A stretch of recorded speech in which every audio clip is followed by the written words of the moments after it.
Hi, everybody, and welcome to the RHAP B&B for the preseason of Survivor 44. The B&B is back for 4 and 4, baby. And here we are, new year, new season of Survivor. And of course, we will be covering it to the fullest extent, bringing all the fun and games to what seems already to be a very fun season of Survivor. I, of course, am Mike Bloom, and I'll be joined every week here on the B&B by somebody who I know is already in the process of releasing her own merch store. She's making Liana lanyards that are for sale. It's the great Liana Boraas. Liana, congratulations.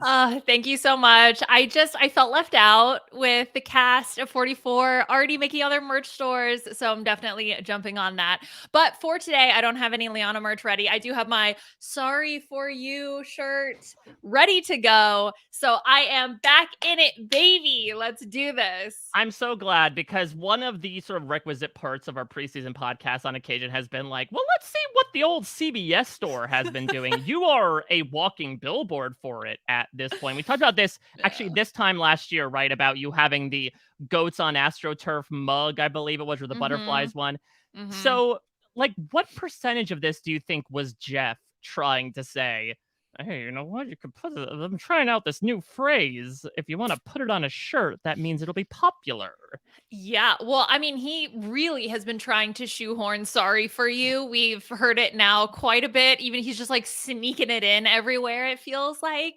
And, the merch store is going along for the ride. Just all of the Sorry For Yous. I'm actually surprised they don't have more. As far as I know, they just had the t-shirt when I looked, but they really should expand out because obviously this is the hit new phrase. Move over, come on in. Bracket guys, depending on where you fall. Yeah, how do you PEMDAS that? Do you Yeah. start with the guys? I don't know. Anyway, Sorry For You is in town. Well, actually, I was just thinking about it, and Liana, it's a low-key brilliant phrase because I'm thinking about like internet jargon, and sorry for you becomes SFU, which is one letter Oh. away from like a very popular internet phrase. Is that a good thing or a bad thing? I think it's perfect because it almost is like, you know how people will buy like Google.com instead of Mm. Google.com in case people mistype it. And it's like, oh, okay, on the very rare circumstance where you miss a keystroke, you get transported to my site, Google. I feel like that's what Jeff did with Sorry For You. He was big braining it. So is he just hoping that people on Twitter misuse the hashtag? And so all of a sudden there's an influx of SFU Yeah. tweets. They're I like mean, really mad about the Super Bowl. SFU. Sorry For You really does emphasize that F you, right? That's the implication is like, well, Yeah. sucks to be you. That's what I'm saying. That's why I love Sorry For You because it's really sassy. It's really sassy and it's kind of rude. It's like, sorry for you. Very passive aggressive. I'm all for Sorry For You. Now, I do have a question about the iconography used on this shirt because it is on a voting parchment. So, Oh, is the logic like, are we voting out sorry for you? Is the entire onus of voting someone out saying sorry for you? yeah, I don't think they thought that through because based on current rules of Survivor, yes, it's either an advantage that's written on a piece of parchment, which I don't know what the Sorry For You advantage would look like. Maybe we can Oh, I think workshop that. that is the Uno reverse card, is it not? It's the Oh, which I guess okay. would be the knowledge is power, right? Of like, give this to me. You thought you had this, now you don't. Sorry for you. Mm. The not yes, I think it could be the knowledge is power or like the reverse knowledge is power. So then somebody tries to knowledge is power you, and then you're like, sorry for you. Kind of like what Xander did, where he like gave the Hmm. fake idol, right? That was the sorry for you advantage in training. Right, exactly. Sometimes we just take moves that people make and turn them into advantages now. That Yeah. is Survivor. Yeah. Yeah, exactly. It makes sense. See, it's all about the new era, which this cast is all about the new era, Mike. So I think it totally fits. They're ready for the sorry for you advantage. We'll have to see if it happens this season. Yeah, listen, we don't know how much is being carried over from 43 and whether SFU is going to be leaving people SOL over the course of this season. We certainly are not with this cast, with this season. We are about a week and a half from the day we are recording this from the premiere of Survivor 44 as we continue the march to March 1st, the 2-hour premiere. Liana, it's been a little over 2 months actually since the last time you and I got together to talk Survivor, since the end of Survivor 43. On a scale of like Tom and Ian standing for 10 hours on a buoy to that one challenge in Survivor 41 where Evie won after like 4 minutes. How long has it felt for you this off season? Ooh, okay. I'm gonna go with the amount of time that Owen and Carla were underwater Mm. during the you know the name, the challenge, the water and the grate and the thing and the ocean, and it comes up and you drown and all that stuff. It was like middle of the road. I would say that enough time had passed for me to not immediately feel whiplash of, oh my God, Survivor is back, but it still snuck up on me. I'm not gonna lie. When you guys started putting out your preseason podcasts for the cast, I was like, crap, crap, crap, crap, crap, crap, crap. So of course, I have done all of my homework. And once I started learning about all of the fantastic cast members on season 44, then it was like, okay, I'm right back in. Let's end this preseason. I just can't wait for March 1st. Yeah, I completely agree that obviously there was a lot going on towards the tail end of December between the holidays and other television stuff that even I was a little surprised of. Oh no, I was Michael Scott in that one cold open from The Office, like, oh my God, it's happening. Okay, we prepared for this. Where also from a global Survivor timeline, I think some of us have whet our appetites for the past several weeks with the fantastic season of Australian Survivor. The Survivor 44 cast released the day after that Australian Survivor season premiered. So when it rains, it truly pours in our global Survivor community that we got this big half returning season and then a brand new cast just dropped. So I certainly was working my patoot off for those first couple weeks, putting out those interviews, as you mentioned, in written form, in audio form with Rob, as well as now for the first time in video form. You can check out their video interviews as well. So plenty of ways for you to get to know this cast. We're going to give our thoughts about these people on a very baseline level, play a couple of our traditional games around it. But Liana, let's do an attitude check. How are you feeling right now? We're staring at the precipice of another Survivor season, one of which looks to have a very ridiculous, very fun cast in particular. What's your excitement level right now? Sorry, all I can think of when I hear this attitude check Yep. is Silky Nutmeg Ganache. So SFU, bitch. yes, SFU, bitch. Okay, that is the proper response to if you ever ask me attitude check again. Yeah, okay. Where am I? How am I feeling? We are about what, a week and a half Hmm. out from the premiere, which simultaneously feels like a really long time and also I'm sure no time at all. And I think that while we've done so much preseason coverage already, I still don't feel like I know them enough. Like, I need that first Mm. episode in order and to see Hmm. them interacting together to really fully understand, because we had like we had the preview, we had the snippet at the end of season 34 and or 43. And now, yeah, that would have been weird. That would have been some weird like time All jump thing. right. I know what you're thinking. What's coming up next? We'll do you one better.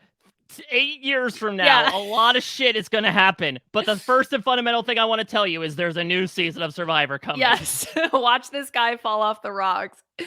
Any whoosies, we're gonna get into everything. I think that this is a cast that we also have the draft coming up as well Hmm. for RHAP. And normally I have a pretty good sense of like my top 3 or 4 people.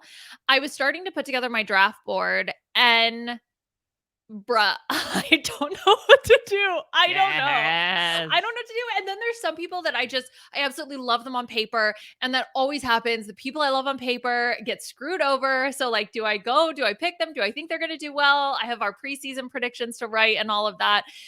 So, I'm going to try to take advantage of these 10 days that we have to Yeah. just like ruminate and think about what I truly think is going to happen and how these contestants are going to play, because it just feels all over the board in terms of predictions. Like, I just don't know what anyone is capable of and what they're going to be able to do out here.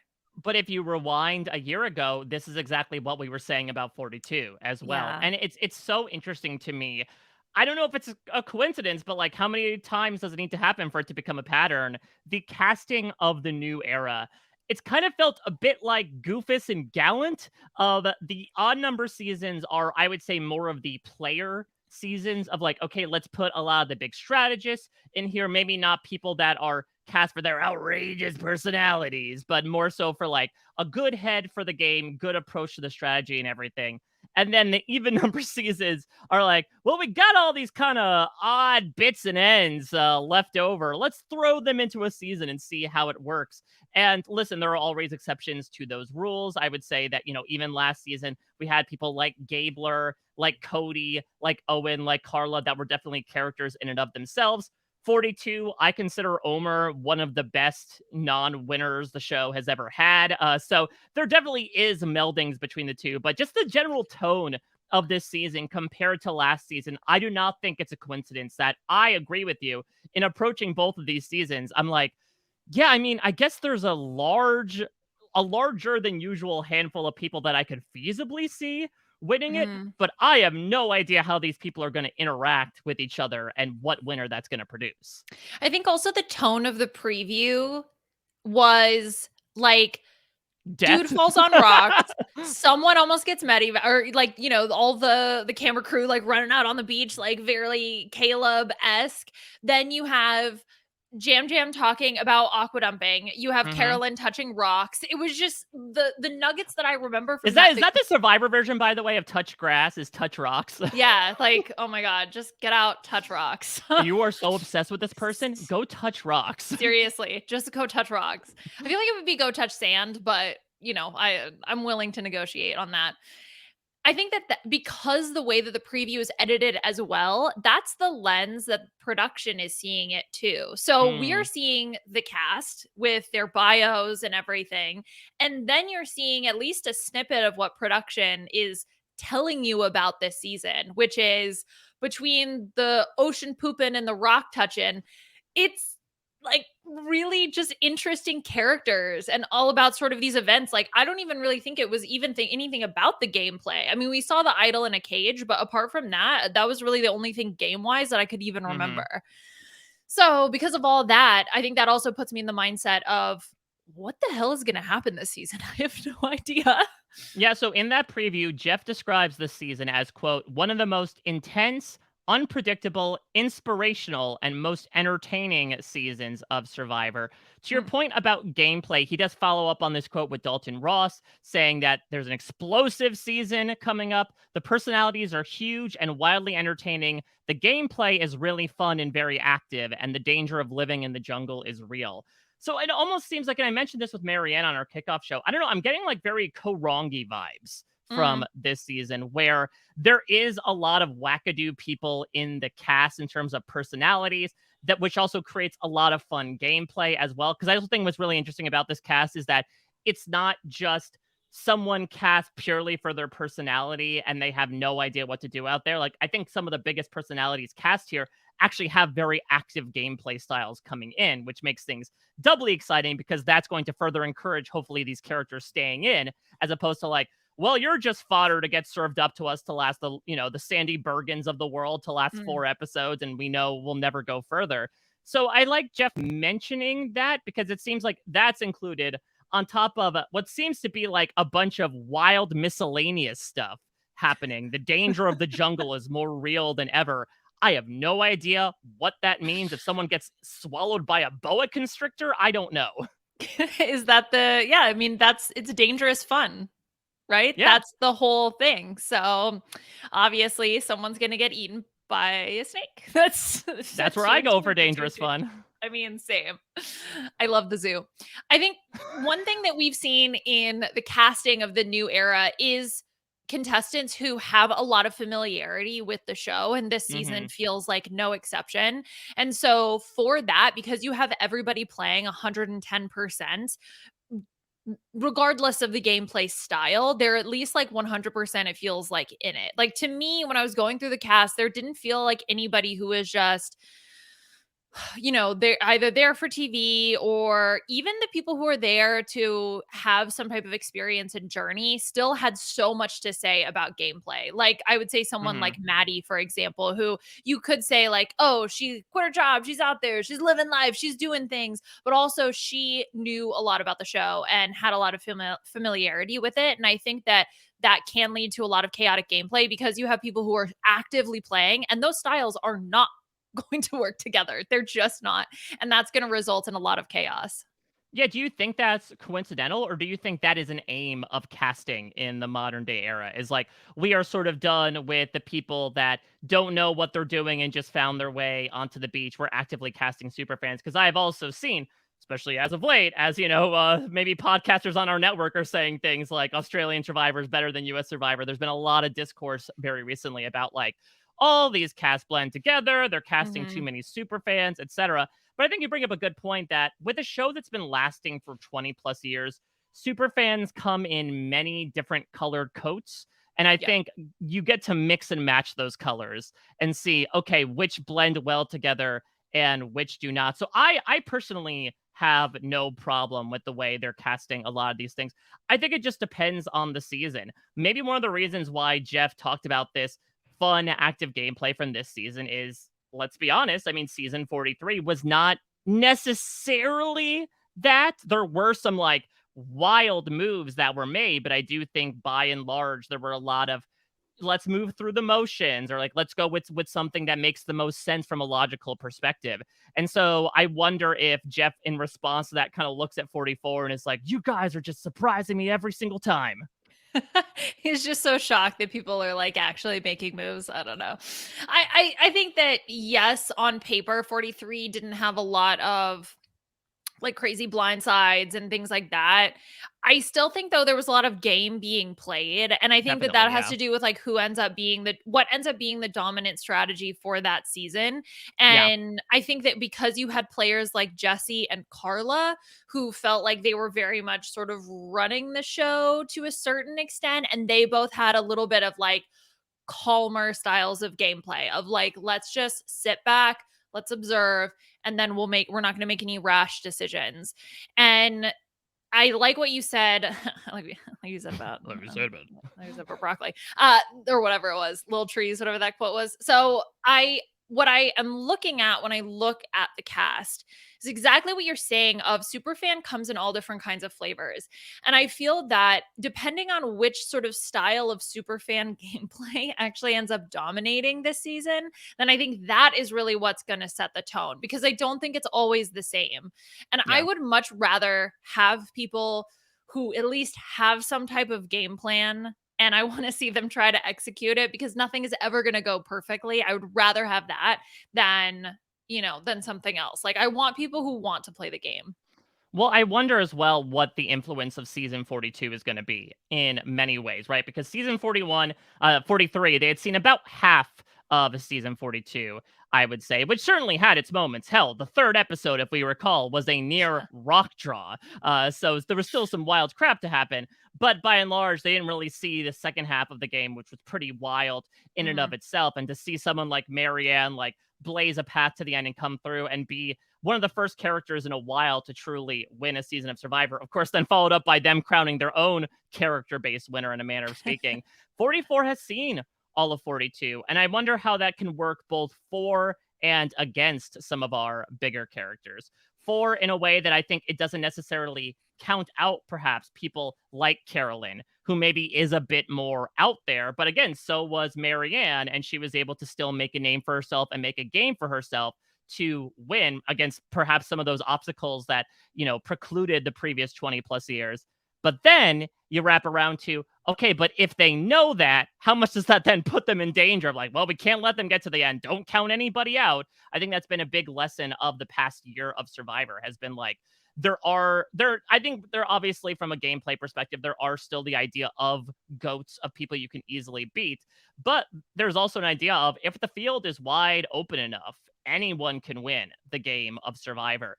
And I wonder how much people are going to incorporate that into their thinking as well. This double speak of, okay, well, so and so, despite being a little kooky, is still dangerous in this game. So do I keep them here or do I vote them out because of it?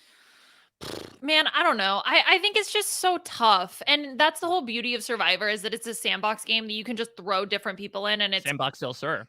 oh my god, I love that season. Uh and so I think that it yes, there is okay. Yes, we see examples where previous seasons can influence how people come in and play the game. I think that it is more often seen with things that are very clear binary decisions. So something like Savvy versus Sweat. That to me was something that felt like a clear like we had I mean they had oh no, I guess they hadn't seen it and they had changed it. Anyway, okay, that's a bad example. The point that I'm trying to make is that I think that when you're talking about influence from previous seasons, I think that unless there's like one person that this like very common thing sticks in their head and they're just going to like fight for that. So for example, we can't let the goat get to the end. We can't let the goat get to the end. And they're the one person banging that drum and they're able to get other people on board. I don't know. I just don't think there's really that much influence from season to season because I think that everybody is their own individual person who is all influenced in different ways. And let's say I watch season 42 and I get different takeaways than you, who's also a super fan who watched season 42. We're both coming in to play season 44 and we interpreted it differently. We have different ways of how why we think something went well or why we think something went wrong. And so I think just because there's so many factors, there's so many decisions, I just don't think I think it's so tough to make some universal rule of like, oh, well, I think definitely there was an influence of the person who's under the radar getting to the end. So definitely in this season, we're not going to see that happen. I I think just it's think very it's valid. it's Yeah. just so tough to make those like overarching rules of how one or a group of seasons can influence the next. Yeah, especially because you have all the other crap to deal with playing Survivor, Yeah, right? Of exactly. the starvation, the exhaustion, the fact that you are actively playing the game of Survivor, The you do a boa much constrictors. the fact that The you could get swallowed by a snake yeah, at the any moment. monster. I The If you monster leave a toe out of shelter, that toe might not come back with you. from And under the so shelter. yeah, exactly. So there's this idea of if you're focusing too much on what is past in Survivor, you're going to let Survivor pass you by, in a manner of speaking. There'll be an entire game in front of you, but if you're too fixated on, okay, there are all these red flags from previous seasons, this person reminds me of that. I think that's Mhm. maybe like a fundamental misunderstanding of how to actively and presently play the game with the cards that are right in front of you. Exactly. And, adaptability is one of the biggest parts of Survivor of being out there and being able to play the game with that advantage, with this tribe, with those people, right? And so there's always just so many different factors that if you get in your own head about, okay, what happened in the past and what was this mistake and blah, blah, blah, blah, instead of just like, okay, let's just like breathe, let's read the room, let's assess what's going on here, and let's actually see what's going on in front of me. Then you can, once you assess the situation, apply things from the past to try to discern what exactly is going on. But you have to be able to really like sit and do that. Not saying that there are people, I'm sure, who play the game of Survivor and are like taking in all that information from the past. They've binged all the seasons and they're sort of running Mhm. through everything in their mind. I'm sure like it's so easy to overthink. So I'm not saying that's not going to happen. I just don't think that that is necessarily, like I said, going to like dictate broad strokes in gameplay. Well, we talked about the cards that are laid out in front of people possibly playing. Let's go through the cards ourselves. Let's shuffle up and deal here. And we're going to use our typical way of talking through a lot of this cast, which is to give us some preseason superlatives. As Liana mentioned, of course, this will be far from the only preseason predictions that we will make. Of course, as we'll do every season, we are going to go through offline before March 1st happens, write up everything that we think is going to happen down to our winner pick, no matter how difficult it may be in a particular season. So look forward to that because we're going to be opening up those time capsules as soon as the weekend of March 1st hits. But right now, I think it's easier to package them into this fun category of Survivor superlatives. We've got a few, and hopefully we'll be able to spread the wealth a bit and use this as an opportunity to get, in particular, Liana, your thoughts about this cast, because Jeff knows I've spoken so much about this cast. I'm really keen to get your opinions on it. Let's start with a good one, a traditional one, most likely to get a personal segment. I will start here because, look, might as well put this out there. I knew we were going to be talking about her at some point. So let me put the cartilin before the horse, if you will. I'm going to say Carolyn. First off, when it comes to the superlative itself, I mean, Carolyn is a big character, much like a Marianne, who also had her backstory in the very first episode. We know that nearly everyone is going to get their backstory Mhm. shown. They're going to get the file photos from home. It's just a matter of when. And I could definitely imagine Carolyn getting something in the premiere. And another reason why I think she might get extra emphasis is because of her struggles with addiction.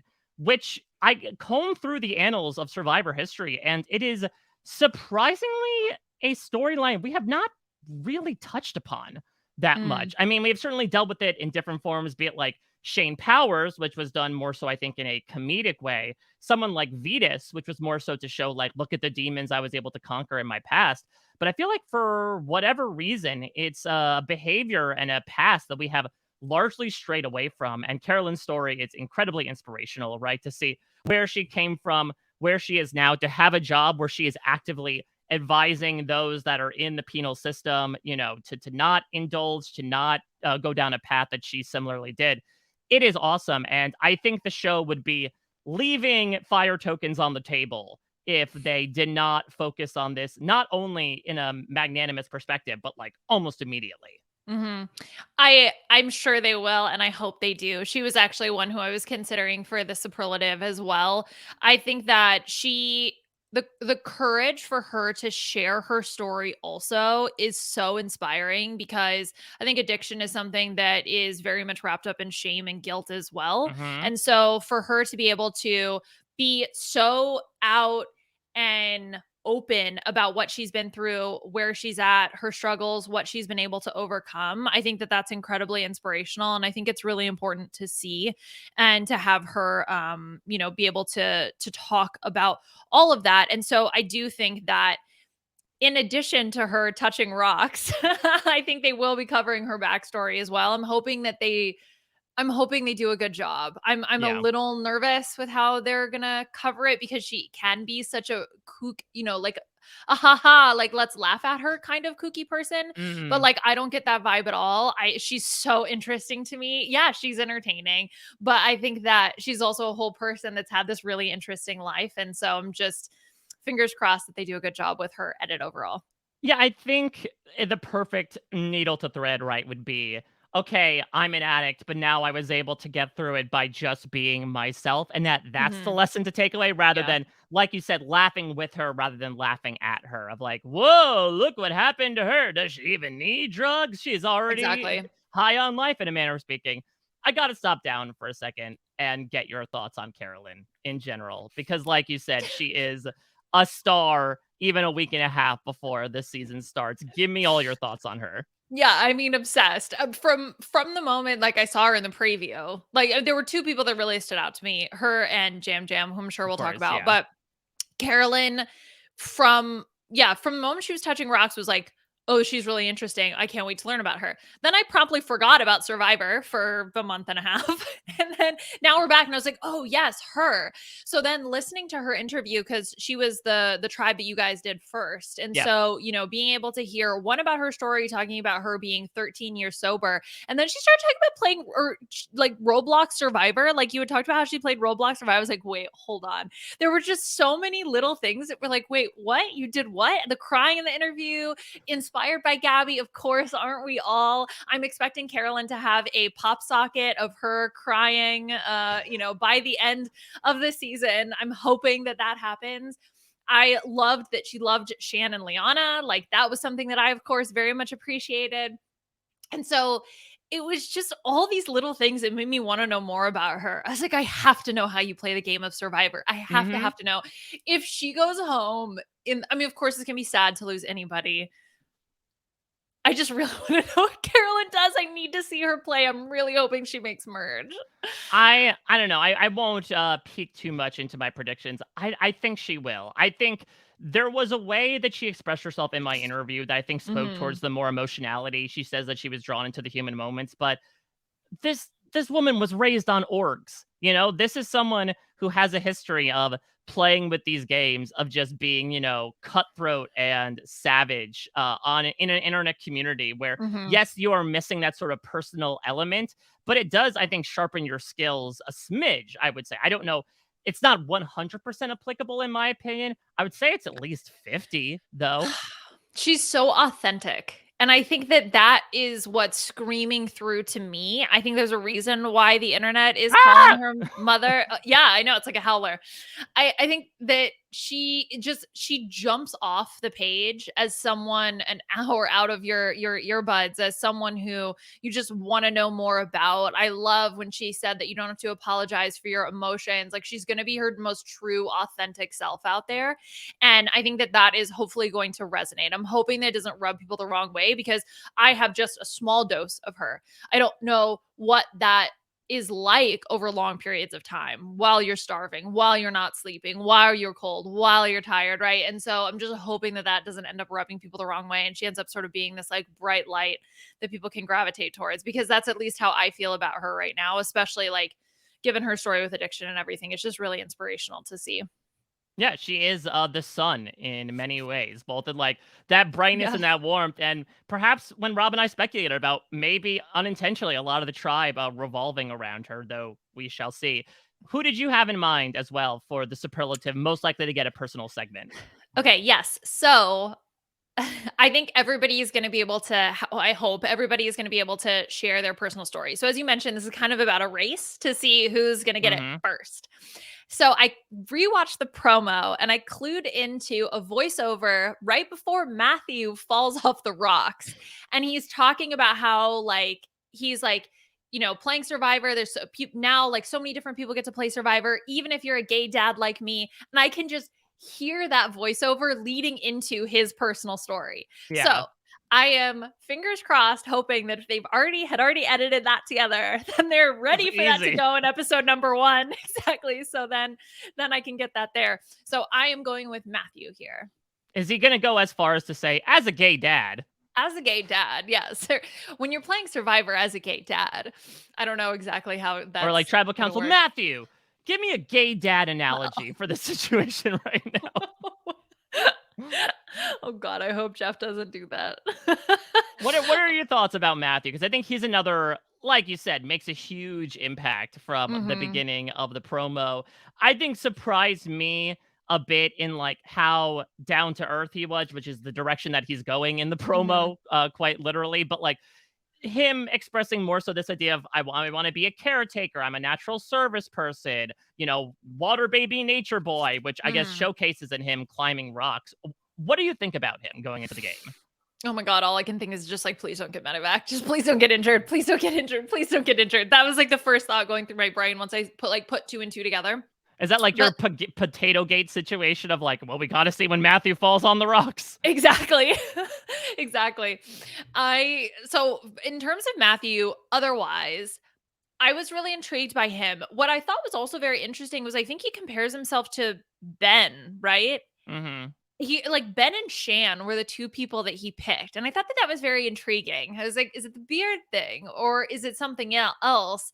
And I don't know. Like I loved pretty much everything that he said about, again, the service industry. I agree. I think that that is such a valuable skill when it comes to Survivor, about like just being able to deal with people and also be able to like deal with people with a lot of different kinds of energy and just be able to absorb that before Hmm. immediately reacting. So I loved all of that from him. I just like was a little bit nervous because when at least I can't see it initially, the comparison between the two, then I always question like, "Oh, do you have an understanding of that person's gameplay or do you have an understanding of yourself?" I'm going to trust Mm. him on this one that he gets it and he understands, and just, I'm just taking in such a small snippet. I don't see the Ben comparison, but I would be very interested to see how that plays out. Yeah, so to read back what Matthew said specifically about Ben to me, he said, quote, I felt like he went through the season and created great bonds, but you saw personal struggles and you saw him overcome Mm, them and acknowledge them and extend an arm to others that might be feeling the same way as him. I do think that latter is maybe more so referring to like his veteran story, I think, and how mm. that was incorporated into the reunion and everything, which again is serving in a very different way. And also Matthew's serving looks as well. Oh my I god, I cannot know. wait for him to let that hair down because it is going to be so good. So yeah, I wonder if it's this idea of him looking less so from like idol hunting, Mm. conflict, Chrissy, King Arthur stuff from bed, and more so of the personal bonds he was making and the genial warmth that I think shrouded a lot of Ben's game for the majority of Triple H. Okay, I like that a lot more. I like it also because I think that it shows me that he has a unique way to think about the game and to think about how gameplay can be perceived. And that's, I always think a really good thing when there's something that makes you stand out, that gives you your strength in the game, if you can sort of perceive things differently. Yeah, I really liked Matthew. I just don't want him to Yeah. get hurt. So now so far it's Carolyn, please don't get voted out early. Matthew, please don't get Please hurt. don't get injured. Yeah, I mean, obviously I don't want anybody to get injured, but I have literal proof of him Yeah. falling off a rock in the ocean.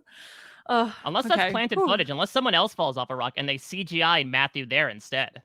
Oh, it's like one of the dream team members like falling off a rock or something All like right, that. They're here's like, what "Hey, you're gonna do. You're gonna climb a rock and fall off it. boy, do we have a job for you?" Yeah, That'd be OSHA wild. approves. It's fine. It's the ocean, OSHA. It's all good. It's all good. Do you have a second choice? Just because this is a fairly big category, and like you said, we have a lot of stories to get through. For who Oh, else might yeah, I receive an mean, early segment? well, I did have Carolyn as the other one Hmm. for that. I mean, Jam Jam is someone who I think also could have a personal segment early. I think he's just like a very intense person. And Yeah. so I think he's going to, if I'm thinking of editing, he's obviously going to be somebody who's going to like jump to the forefront in terms of just talking a lot. And so I think they're going to have to like give him screen time, like introduce him to us. And it's not a bad thing. It's not a bad thing. All right, you talk a lot, so we You talk gotta put you a in there. lot. Yeah, I mean, if you're editing and you have somebody who's talking all the time, you like have to give them some confessionals, right? That's how that Well, works. I'll stay on that Puerto Rican train for a second. I had Heidi as my other Mm, one because I think she really has this story, right, of immigration, building herself up from nothing, moving to the mhm. US 20 years ago to look where I am now. I also am really keen to get your thoughts, Liana, on Heidi, someone who specifically said one of the reasons she's there is to represent for women in STEM, yourself included. Yes, I know. I feel represented. Yeah, I mean, as soon as I heard that she's an engineering manager, like, let's go. I need to know more. I'm like, okay, what specific subdiscipline of engineering? Because I need to know. Are we going to be friends or not? No, I'm just kidding. Okay, or is there beef between sectors of engineering? I think there's like different ways that you perceive different types of No, engineers. I mean, that's not, I can't speak from that perspective, but I certainly know when like David Voce was on, for instance, I had doctors talk to me and were like, Oh, yeah, I know how brain surgeons come about. I think yeah. you talked about this as well, that like Yeah. there is a thing about specific divisions within, Yeah. different disciplines. Yeah, yeah, especially with doctors, but yeah, with engineers to a certain extent as well. But she's more in the managerial side, so I think that's kind of not going to be a problem. I'm sure she's probably a project manager or something like that. I think that okay. So first of all, yes, love the representation of engineering, women in STEM, although they don't necessarily do all that well. If I Well, that's remember what I was correctly, so that actually makes me going to nervous. ask because I do feel like have been a number of STEM people. I mean, we have another STEM person, behaviorally speaking, in Hmm. Franny, but yeah, I don't know how much that translates to the game of Survivor given past precedent. Right. I am encouraged because she is a PM maybe or so like some type of Mm, managerial role, which means that she has to deal with different people and especially with I'm sure lots of different personality types, and so that can be a struggle in and of itself as well. And so learning how to hear what people's issues are and then be able to like take that all together in order to come up with how you're going to approach and solve a problem as a team, how you're going to deal with that and like manage everybody else's needs. So I'm hoping that that works for her. This is so stupid. But one little red flag I had was she mhm. couldn't come up with a phrase. When Yes. you ask the question about come up with a stupid, whatever is nonsensical phrase you would say to activate an idol, she struggled to come up with one. And I don't even think she said one. And I was a little No. nervous because I was like, oh my God, if she gets caught in a lie, the ability to think on her feet, I'm hoping because I really want her to do well. I really want her to be able to represent, especially with her story and everything she's overcome. I think she's got a lot of experience coming from Puerto Rico to now into the United States. But that one little thing just made me nervous. I mean, to be fair, she answered with almost too many answers. Her answer was that, "Oh, I have these little things that I say called Heidiisms, so I don't think I could pick out Yeah. one thing to say," which is a lot. I will say the one person who did not answer the question actually was Claire. Claire was the Mm, only person out of all 18 to be like, she took a little bit of a lengthy pause and said, I don't really know. I can't really think of one right now. to your point, I don't know how much it directly translates to like having to think on your feet because you have that, and then on the other side of the spectrum, you have Maddie. My big master plan is to pretend I'm kissing a tree. You want to aim for something in between. Yeah, right. Yeah, yeah, the because that's the thing. Look, if you're gonna lie, okay, one, you have to be able to think of a lie quickly, but it also has to make sense. So I love this question. I know it sounds when you originally like thought of the question, I'm sure it was just like, oh, this is silly, this is fun. I read way too much into this. I was Good. looking for phrases that were, just the right amount of nonsensical, that people who could come up with them quickly, because that's what you're looking for if you have to lie, right? It's got to be something that makes sense, not too wacky, but still, able to come up with it pretty quickly. I think this is a very telling question. Well, thank you. You're putting way too much stock Yes. in this, I will say. Oh, You are yeah. trying to make cotton candy gourmet right now, and I Oh, absolutely love it. I'm like that raccoon who took the cotton candy and like tried to wash it in the ocean and Yeah. then it's all gone or whatever. That's me. Well, as soon as the season starts, that's me. It's like all my cotton candy predictions just oh no, where'd they go? Oh Because it's god. stupid and this makes no sense. But look, it's the preseason. I can think whatever I want. That's again, I've said it many times why I love the preseason. It is all fiction and no reality. You can come Yes. up with anything that you want to. Theoretically, we have 18 winners of Yeah, Survivor at this exactly. moment. I know. Oh, they're all winners. Well, let's talk about the other end of the spectrum. Someone we might think may get washed away like that cotton candy by the raccoon. Now, this is said a little bit couched differently, right? Because given the edit of 42 and 43, I think we may be honestly past the era of purple edits, where I think these are some of the most evenly edited seasons that we have ever had in Survivor history. I think Rob's fact checker said that like 43 was the first season since Borneo where everyone got at least an average of two confessionals per episode. So, Mhm. this is obviously a bit more tongue in cheek as to like maybe one of the less remembered players at the end of the day. Who did you have as your person for this? I said Josh.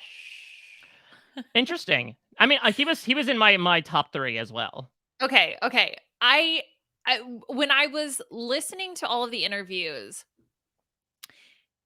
I don't know why, but I was like, he's gonna be my superlative for purple edit. Mm. And what's wild is that I look back and I look at his story and it's like, oh my gosh, he was born with this kidney disease. He got a transplant. He's living life for the person who get. This is such an interesting story. Yeah. Why? There was something about him that just like that, like I just felt like he was that story. And then I failed to like remember anything else about him except for his pet peeve mispronouncing salmon. Mhm. Salmon. I don't know why. Like I just got the vibe that I was like, which is a great thing for real life, by the way. And I'm sure is fantastic for his career as a surgical podiatrist. Is like just being this like very nice, very kind human being. Like there was Yeah, nothing I that was I like, certainly hope, yeah, from his work perspective, someone's like, "Please take the bunion off and put it," and he's like, "I lost my stomach when I got diagnosed with cancer."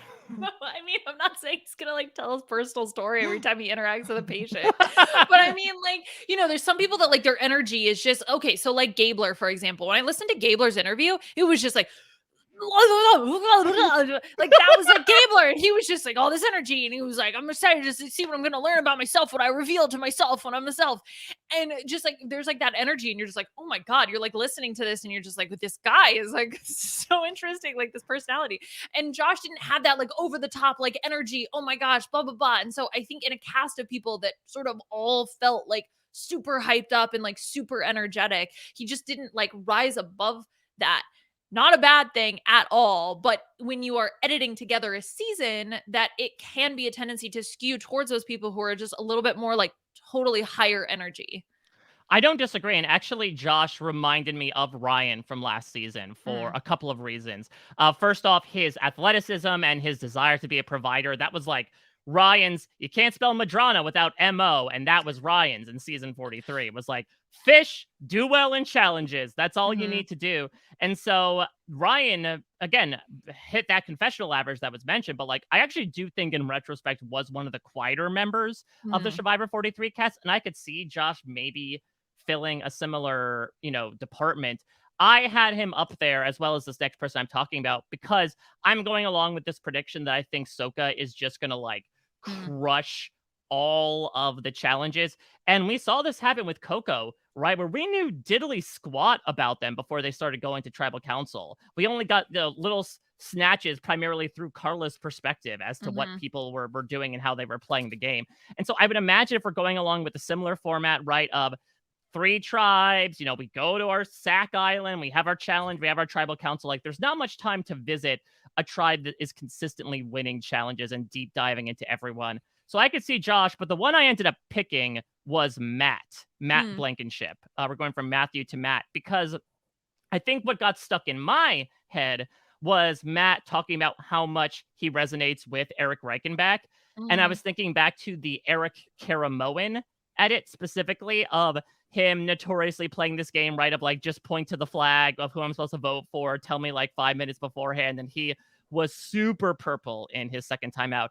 I think Matt will have a bit more enthusiasm for the game than Eric did, but I could see if he goes along with that perspective of like, just tell me what to do. I'm here to do whatever you need to before hopefully turning on the afterburners in the post game, that Mm. it could be something that reflects in the edit as well. That's really interesting. I so now that you're saying so that okay, that was not my impression of him Mm, when I first listened to it, but now that you're saying it, I could actually see that happen. To me, what like stood out was like that he loved the chaos of the new like era of Survivor. So I felt like, oh, well, maybe he's gonna want to like be in the chaos. He talked about the perseverance. He was the one who said like he applied to a bunch of jobs or whatever and like mm-hmm. hadn't gotten. So I was like, oh, okay, he's gonna like have a goal. He's gonna, want to be in the chaos and like do and be this very active game player.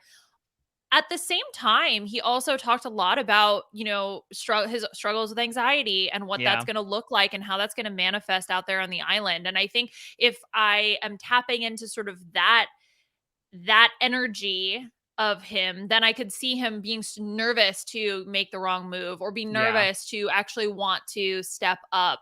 I overall really loved his energy as someone who also struggles a lot with anxiety. Like I was like, I felt Same. that. I felt that. I Yeah. felt that. And I think there's sort of like who he envisions maybe he would want to play with, someone like Yule, who he, really liked, and then what that reality is going to look like. And Mm-hmm. those might be two different things. The other person I had was, I just sort of looked at this cast and I said, all right, realistically, a third of you want to be the bubbly young girl exterior, but actually you're playing a lot of the game behind the scenes. And like, just by pure probability, like one of you has to be under edited. And so I shot my shot there. I ultimately did go with Sarah, I think, Mm. who certainly has like a very sad story and like really inspiring about losing her best friend and using this as an opportunity to say essentially YOLO and trying to and she had like some pretty solid answers. Really like the advice she got from her brother of like, don't assume that everyone is thinking about things the same way that you do. At the same time, I will admit, certainly, I think in comparison to some of the bigger people that are on her tribe in terms of Mhm. characterizations, I don't necessarily see a spot unless she gets like placed in an unfortunate position like a Janine, for instance, where we see a lot of her compared to the fact that she's on a tribe with people like Jam Jam, Carolyn, and Carson. Man, I hope that's not the case for Sarah. She's the person that when I read she was the one whose bio and like her answers and everything just felt like, oh my god, you're checking all the boxes. You're saying everything I want to hear. You're gonna go out third. Like I just Yeah. please, please, please, please don't let that be the case. She loves Tyson. Love that. She is like the whole thing about you can't assume that people are predictable, and so you have the game favors people who can think on your feet. Totally love that. You can't assume that everybody, as you said, playing the game the same way as I am. Like all of the Andrea, Natalie Anderson, those are the people that she related to. It's just, has watched the show since she was a kid. Love the show. Like, oh my gosh. Just, I was going through her bio, like almost salivating of just like, oh, this is what I would say if I were out there. And I really hope that you're able to like overcome this curse of the person who I really love in the preseason who ends up going home early. I know. Again, it's its own Oh, curse in a manner of speaking that we have this younger woman who looks really yeah. good on paper and ends up getting voted out second or third almost because of it. Of, oh, she's too threatening. We've got to get rid I of her. We'll know. see if four is a trend here. Yeah, well, maybe okay, so maybe then I do want her to be purple because it means that she survives longer than, like, what what always happens. It's so funny too, Mike, because even when you were doing the interview, you were like, "Yeah, I always pick these young athletic women that go out early." I was like, "Yes, yes, yes, that's us. That's my problem too." Ah, I don't know. I No, I feel mean, really I feel really good about her. I I just know don't it's want the her it's to the suffer the definition of same fate as my insanity, though, favorite. right? I Making the know. same decisions and hoping for different outcomes. Sometimes it just happens. I know. Sorry, Sarah. That's our No, bad. someone's got to be again. People have got to be voted out early. This is the best time. 18 possible winners. Let's just Exactly. luxuriate in that for They're now. all winning. Yes. Moving on to our next superlative, a salacious one, most likely to flip on their number one ally. So, a couple here. I went actually with Sarah's fellow bubbly on the outside Mm, trimate here. I went with Helen mm, for a couple reasons. First off, Helen was one of a couple people to outright reference when asked about an alliance Ricard and Shan, which is probably the most prominent mhm. example in the new era, right? Of like turning on your number one ally all of a sudden, and whether or not that resulted in success or not. The other thing is Helen started watching Survivor randomly when asked to do like a fantasy Survivor pool during a season none other than Survivor Philippines, which ended how? With a power couple in Malcolm and Denise turning on each other at the final four. Your first season is always special to you, no matter what the quality. And I just feel like looking at that resume, Helen is Oh no. somebody that will make that decision. Oh gosh, yeah, I could see it now. At first I was like, "Helen, like where did that come from?" But I think that looking at the blueprint of what she wants to emulate or what she is, remembers the most maybe about Survivor, then I think that totally fits with her turning on her closest ally.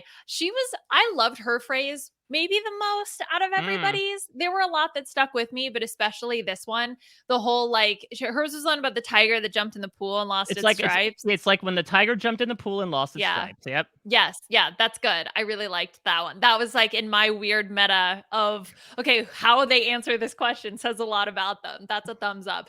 So I'm hoping that if she does end up turning on her closest ally, that it is a good move.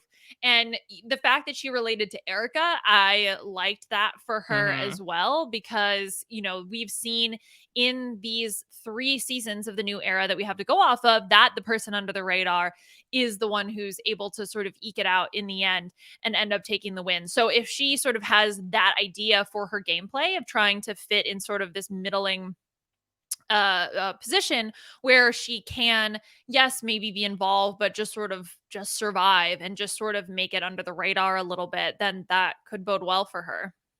Who did you have to say? Yes. So I said Maddie Okay. because I just she seems all over the place in like a really fun way. Now, I drafted Geo last season Hmm. and he had quit his job to go out and play Survivor and Maddie did too. So, I'm going to compare her to Geo, a very like Geo energy of just sort of like very intense, has like a clear idea of what they want to do and like wants to go execute that. I think for Maddie that she really wants to ring the whole girl power bell, which I'm so nervous about is like which sucks because I would love to be like, yes, I love that for you. But also, unfortunately, in that first episode, that just does not work. I mean, it Or, might. I don't know. It would work, I think, on a different tribe. I think if she was with like Claire and Franny and mm, Heidi on Soka, I think it would work a lot better. The tough thing about it, any of these types of alliances, is that you have to know your audience. I think there are yes. certain people that are willing to get, not boxed in, but like go along with this very demo type of alliance. And there are others that are like, no, let me keep my options open. I don't know if Rat 2 is the former. Well, I think the thing is that the issue with if you're trying to make like an all male or an all female or an all whatever alliance is like one, you have to be the people who are in the alliance have to be okay with being like labeled that way, and then also they have to be okay with like that being the main reason why they're being included in the alliance. Like if somebody came to Mm. me and it was like, hey, we're putting together an alliance of like all long brown haired people, I'd be like, well, that doesn't make me feel very special. Like, it's just because I have long hair. So, for certain people, right, that works. For some people, it doesn't. And so, that's what can make it tough when you're just saying essentially, like, well, it's just for this one reason, not because I actually think you're a valued alliance member. So, that's where people initially can also be like a little bit, Yeah. like take a step back for something like that. And also because it's literally based on first impressions, right? I took a Yeah. look at you and I noticed this one thing about you, therefore we should work together. We saw Yes. Roxroy do it with the Men's Alliance, and to your Yeah. point, we saw both High and Omer be like, no thanks. Yeah, I we're don't not want to doing do that. this. Yeah, exactly. Like, no, no, thank you. Ugh, so fingers crossed that that doesn't happen for her. Yeah, I don't know. As a big Cerie fan, when she was talking about Cerie's game, I got the sense that like maybe she didn't like quite understand why Cerie is so successful. And so like I'm nervous that she would be the one to try to make a big move by like turning on an ally, but not like fully understanding sort of why that is a good move or is not a good move. If you don't really have a good Yeah. sense of like the causality behind actions within the game of Survivor. I think Maddie herself would feel like she belonged in this category, considering how much she talked about, like, yeah, I'm impulsive, I'm kind of short sighted. Mhm. Like, that is turning on your number one ally to a T. Yeah, I really want to see her play though. Oh, absolute same. Yeah. Let's move on here. Most likely to start a podcast. Liana, who do you have in mind here? And to get a little bit creative, what do you think they'd be Okay. podcasting about? I'm really happy you're here because I need help with the name. I have a concept, but I'm not exactly sure what the Okay, acronym is going to be. Okay, so I incredible. picked Carson. The podcast is called NASA, and I need a good acronym. So these are the ones I wrote down so far. Navigating around Survivor advantages. Noshing about Survivor always. Oh, no eating on podcasts. That's a hard and fast rule. Well, there's no synonym. I googled like synonym for talking that starts with N and I couldn't find anything. Nerdify a survivor. A. Like Fonzie, eh? Like AYE, like A, because it's gotta be Ay. A. Yeah, but we can also move around any one of those words Well, or it's change interesting anything. actually, because I did go with Carson, but Oh, I okay. came up with a completely different name, though I love playing Oh, this NASA game.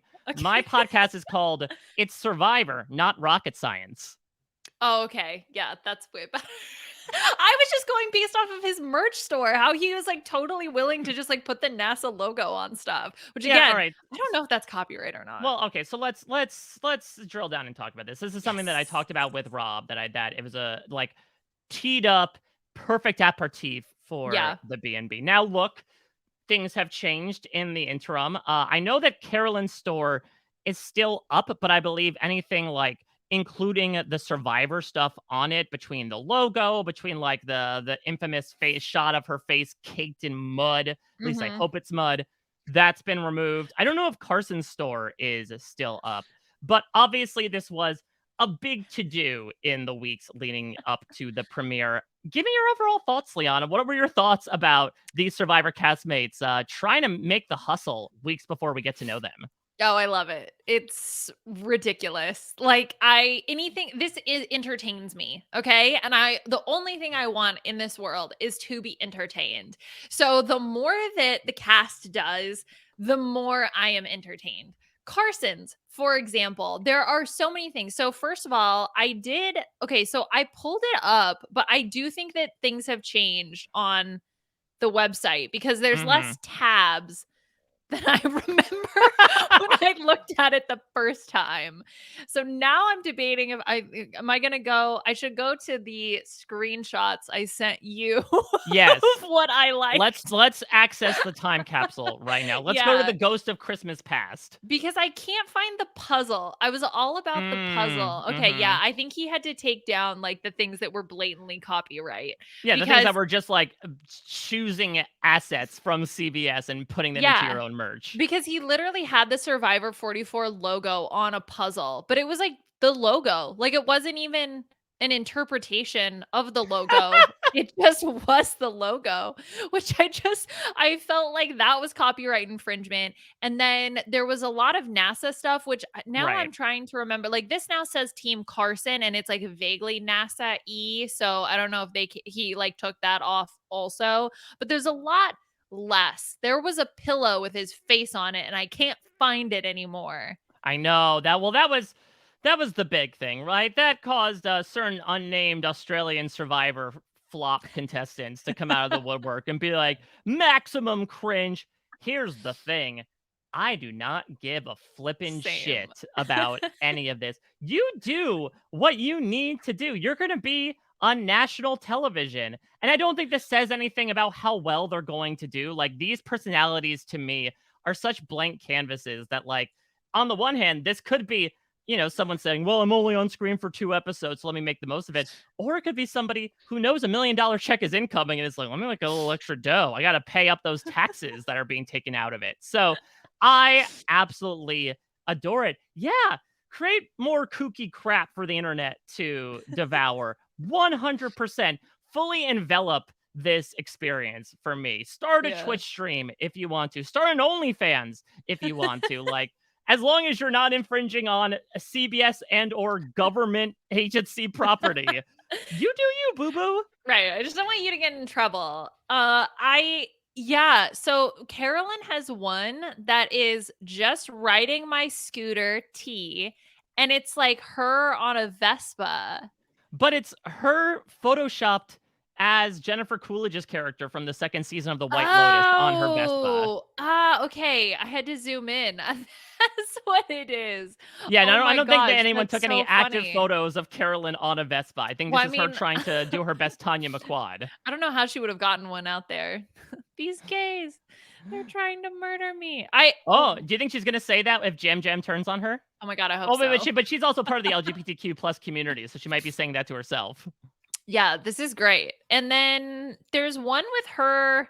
Is this from a TV show I haven't watched? She's like in a NASA suit. Do you No, think her and Carson are like BFFs now? Carson, I have a secret for you. I'm an astronaut.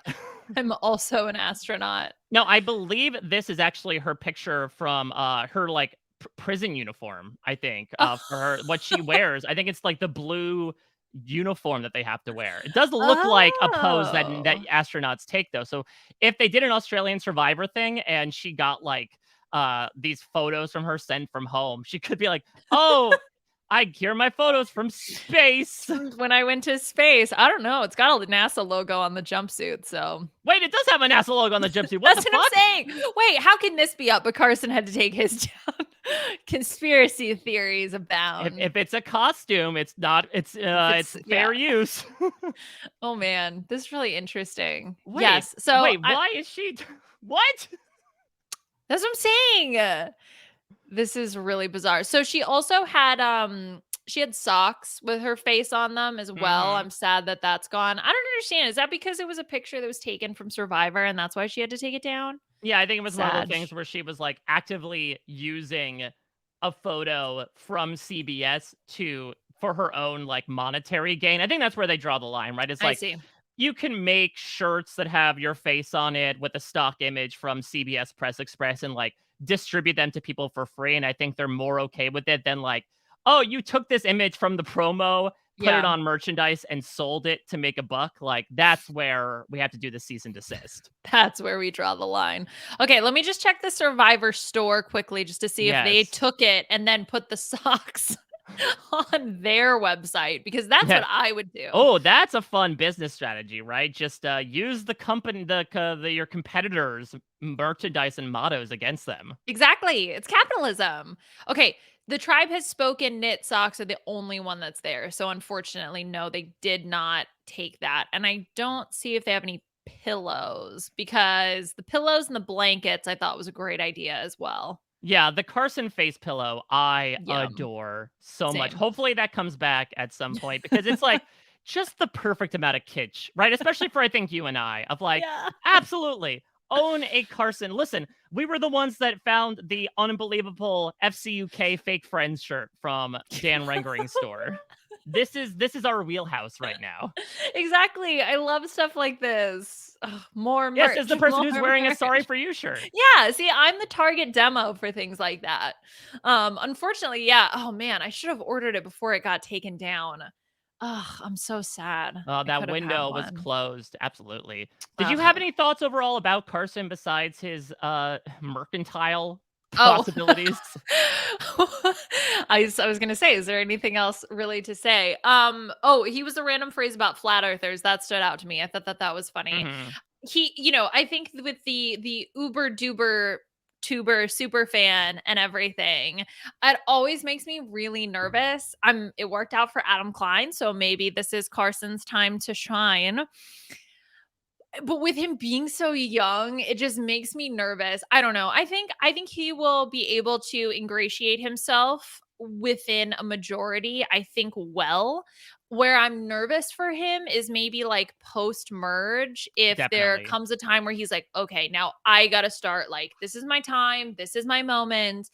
I need to start taking things into my own hands. And the people around him just look at him like, dude, what are you doing? No, get out of here. Like maybe in the Sammy vein of things.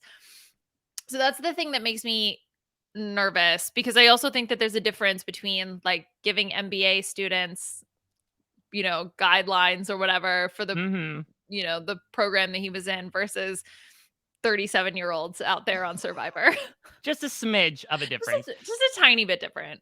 I mean, something we didn't talk about as well that has become more prominent as press photos have come out. Carson's like a little jacked as well. And so I think that's also leaning into what you're saying, where I think pre-merge, he is definitely going to be leaned upon for his physical strength, which I think will help him there. But that might be another thing that could be working against him in the post-merge, where, listen, the definition of a threat has luckily become more diversified, especially in this new era with more diversified casting. But at the same time, it's a tale as old as time, where people will say, yeah, let's look at the younger buff men. They probably have a better chance of winning challenges. Let's vote them out. And like, there is a sizable chance that they look at Carson and they're like, okay, this guy has the chance of going on a challenge streak. We have to clip his wings. Mm, that's possible. I wonder if he could fall under like a Xander type category as well, Mm, though, of people kind of look at him and like maybe initially when you get to the merge, it's that logic where it's, oh, okay, you're going to be a threat, you're going to win. And then you kind of like, he's 20. Like, nobody's going to vote for a 20-year-old. Like, that's yeah. fine. We'll just keep him along. That's interesting to have like him be the unintentional goat just based on like, how old are you? 20? Great. I have your ticket booked for the final three right now because no way in hell is someone voting for a 20-year-old to win. Yeah, exactly. I mean, look, he could still end up convincing, right? We have seen people come in who weren't necessarily the front runners in order to take the votes, but they've been able to convince people. So I'm not going to put it outside of the realm of possibility, but if I was in the cast, that would be my perception. All right, let's move on here. Most likely to have an advantage. Screw them over. Something that's become very popular, unfortunately, in the new era. With the propensity of advantages, the screwings happen therein. So, for most likely to get screwed over by an advantage, I went with Lauren. Mm, Lauren was very clear in my interview that she was going to go hard for those advantages from the get go. Not I do think she's going to find at least one or go for at least one.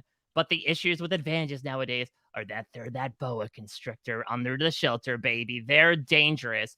And so I absolutely imagine a scenario where either Lauren finds Beware advantage and doesn't have her vote, or she goes to Sack Rock Island, goes all in, loses her vote. And I mm. think as a result, people might find that out and be like, okay, well, now we can get rid of her because she has no power left in the game.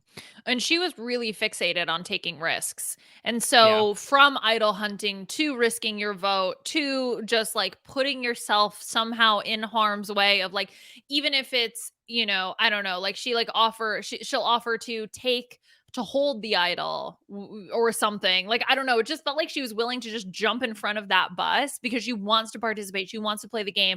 And I think that's so exciting. And I love the energy. It also then ups the percentage chance that you can get screwed over by something Hmm. like that. So I really think that that is an apt choice to put Lauren here for screwed over by an advantage. For me, I don't know. I couldn't decide. I put two. I put Helen and I put Claire Okay. because I do feel like that sometimes it has a tendency to happen where it's like the people who are maybe not tip top, like, oh my God, they're the most immediate threat. We need to get them out. But there's sort of that like middle threat level. People who are social, people who have strategic head on them, people who are willing to, make big moves, but at the right time, right? They're not like Hmm. necessarily jumping out. And so they sort of jump to that, like maybe the third or fourth person on the threat level. And so when you have advantages, those sort of like the top people almost, it feels like are like out of the game for some reason. Like that's because they either have the idol, so they're not being targeted or whatever the case is. And then it always sort of drifts down to that third or fourth person who's the biggest threat. And for Mm. me, they just felt like that right level. If they're able to escape that, I think they can have a long run in the game. But I'm just nervous that if they sort of get to that mid merge, early merge sort of tribal, then there are people who could be in the line of fire. Listen, this is something that's been in the sands of Fiji for decades. This happened with Edgardo back in Survivor Fiji proper, so I think it just comes with the territory. Give me your thoughts about Claire in general while we're on the subject. I think certainly someone who is also striking hot in terms of the preseason. What were your Mhm. thoughts about her? I really loved her story about watching through the keyhole. I just thought that Yes. was, as someone who also just finds like a passion and will just sort of do whatever it takes to like do that thing or watch that thing or whatever. I just, that energy really resonates with me. So I loved hearing that from Claire, that even from a young age, she was just willing to do whatever it takes to watch Survivor, if it be awkwardly stand and watch through the keyhole in her parents' Yeah. bedroom. Is this going to lead to a spy shack where she just needs like a Exactly. little hole and she can see a lot happening? Yes. So that energy, also mega super fan. I don't know if you and Rob landed on the uber duper mega where Mhm. that sort of falls. I think that's definitely something to consider. That was good. She was one of the ones that said she wanted to be perceived as bubbly. Yep. I think she'll be able to come across that way, because I was like nervous for Mm. everybody, because there's so many people that wanted to be perceived as bubbly. I was like, you can't all be perceived as bubbly. Come on, that's just not fair. Exactly. And she was so, the way she just laughed in all of the interviews with all her questions and stuff, she came across as bubbly to me. I think she can execute it out of all of the women who describes themselves as bubbly. I agree. I think out of all the bubbles, she is probably the most soapy in her Yes. ability to like be very congenial on the surface and giggly, like you said, but have a lot going on behind the scenes. She is very tactical with the way she's talking through her game. So I would Yes. imagine that would be the case. So what was it about Helen? I'm curious. Was it just to your point, the sort of like, well, she's not this person who has an idol and not that a person who may have an idol. So Helen definitely doesn't have anything. Nobody's playing something on Helen. Yeah, it just kind of felt like she could fall sort of in that like mid-tier threat level. I sort of saw Claire and Helen a little bit similarly. I think also with, or yeah, with Helen, that if the Erica comparison, if there is for some reason some carryover from previous seasons about like the person in that like not Mm, totally standing out position, like she could come under fire for that. I just wanted to say one more thing about Claire, and please, yeah. she so she talked in her interview, she mentioned it twice, this idea of just like stopping and breathing. Mm, And I'm hoping she's able to do that, because as someone else who has to remind herself to just like stop and breathe and just be like, okay, wait, what are we doing here? What is going on? Let's just stop. Let's breathe. Let's take in everything. I can totally relate to that. And I can see that the inability to do that being a weakness for me if I were to play. So I'm just yeah. hoping it's not a weakness for her. That's the thing about this advice stuff, right? Especially we love when the advice is not just be yourself, which is sort of the Hmm. fill-in answer. But I really wonder how much this advice becomes applicable as soon as your feet hit the Yeah. beach, right? As soon as that all goes out the window and the survivor adrenaline is pumping through your veins, perhaps even more so when you're deprived of so many elements that you just sort of lean upon your base self, which to Claire does seem to be like the gears are turning at 100 Yes. miles an hour. So Yes. yeah, to your point, we'll see if that machine ends up overrunning in a manner of speaking. The other person I had for most likely to get screwed over by an advantage, it sort of is like a little ticky tack. I had Maddie here because Mm. going back to the if someone catches me looking for an idol, I'm going to say I'm making out with a tree. I would imagine if that actually happens, that's going to get her in trouble. Where they're going to be like, okay, it was like Tori, right? Like this was talked about actually in one of the interviews. Was like, oh, clearly she was looking for an idol. She's hiding this from us with a weird ass excuse. We got to vote her out. Oh yeah, definitely. I could see that backfiring for sure. And especially because was her tribe the one, cuz weren't there were some tribes that was like, okay, everybody's going to look for idols, and there was some where it's like nobody's going to look for idols. I can't Yeah, remember so what Ratu. Ratu was fairly divided. Like Okay. Brandon didn't want to look for them early on. It seems like Lauren obviously was very gung ho. Jamie is Yeah. fairly gung ho. Kane was much more like ease off. So it seems like the women on Ratu in particular are like very much into let me find stuff really quickly. Okay. So hopefully that doesn't end up, if there's other people who are also looking, then it doesn't make her stand out as much, because if she's the only one out there looking, then she's going to stick out like a sore thumb, and if they do end up Hmm. going to tribal council, it's an easy reason to get rid of her. All right, a couple of new ones that we added in honor of Survivor 43. Liana, who is the most likely to fill an endurance challenge with shoutouts in honor of one Mike Gabe Gabler? Okay, so not a direct comparison per se, but Danny did say that he loved Christian Hubicki Yes. talking to Alec during that one immunity challenge. And so to me, I saw the parallels and I said, you know what? I could definitely see Danny taking that strategy and being like, I'm going to use it here. So it's not motivated necessarily in the same way as Gabler's shout outs, but I could see him wanting to just let me just keep talking. I'm gonna outlast my fellow competitors by giving all these shout outs. Outbreathe. I would Yeah. imagine though, like maybe something he'll do is like guided meditation for everybody. Like, let's stay in this Ooh. together, everyone. Sort of like what Gabler was doing though, right? With Cody of let's break the record, Cody. Let's get through this together. Danny Mm-hmm. would sort of be with that teamwork mentality of all right, everyone, just think of your diaphragm as you're holding this ball above your Mm. head. What were your thoughts on Danny here? On as he would call himself, the looks of the supporting character from American Pie 5. Yes.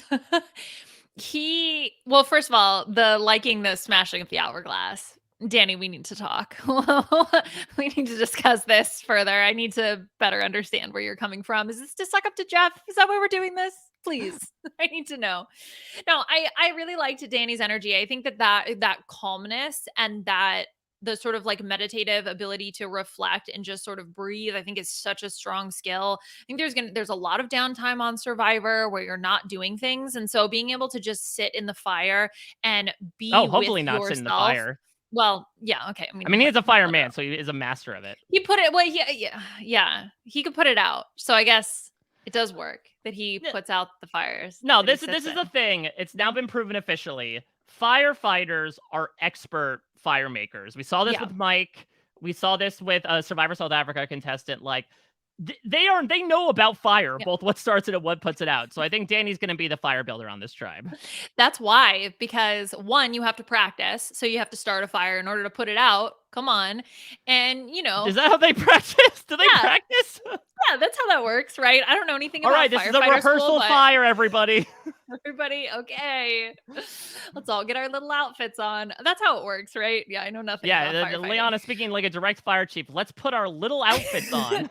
And slide down the ball. Yeah, I don't know anything about firefighting, but they're all much stronger, braver humans than I will ever be in my life. So shout out to the firefighters. But also, that's why you get into firefighting, right? Is because you keep lighting fires and then you're like, oh, this is a transferable skill because I have to keep putting the fires out. So I might as well make a career out of it. So Yeah, there is a direct makes pipeline sense. between arsonists and Yeah, firefighters. You're it's absolutely right. They the put same some of thing. the weirdest fire building people in a profession that says now you have to put it out. The ultimate Yeah. ironies. It's yin and yang. It makes sense.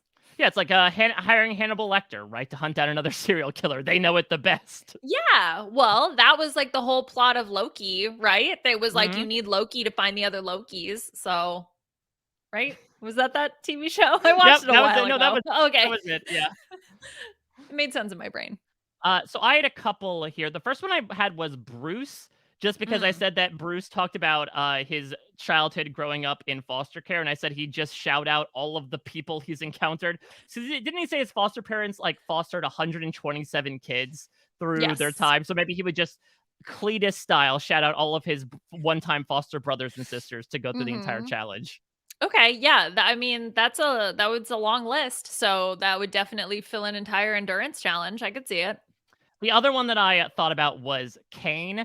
I put filibusters in here. Now, obviously, his profession is not about filibustering, but it is certainly about making speeches to win people over, right? I think Mm. if you put Kane at the word salad bar, he would come up with some sort of dish. Hmm. I mean, he's a law graduate now, Hmm. so if you're gonna be a lawyer, right, you got to have a way with words, and I think he also had. I liked his phrase, "The clams are running the show," which I do believe the clams are running the show. That's a conspiracy theory I believe in.